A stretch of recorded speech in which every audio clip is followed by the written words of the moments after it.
आज हमारे पास टाटा जेस्ट गाड़ी आई है। उसमें प्रॉब्लम था हॉर्न का, तो हमने दोनों हॉर्न नया डाला। फिर भी हॉर्न कभी कभी बजता है, कभी कभी नहीं बजता। तो उसका क्या दिक्कत था वो आज हम देखेंगे।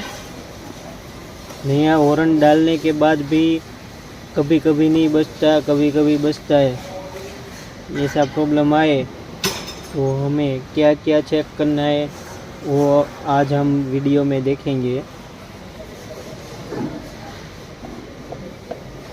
तो सबसे पहले हम रिले चेक करने का, फ्यूज जो हॉर्न का चेक करने का।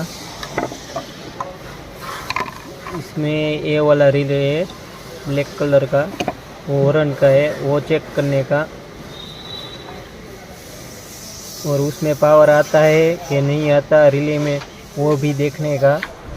और स्टेयरिंग घुमा के भी हॉर्न मार के देखने का। कभी कभी ऐसा होता है जलेबी का प्रॉब्लम होता है, फिर भी हॉर्न नहीं बजता। अब देख पा रहे हो, वो स्टेयरिंग घुमाने से एक साइड हॉर्न बज रहा है, एक साइड हॉर्न नहीं बज रहा।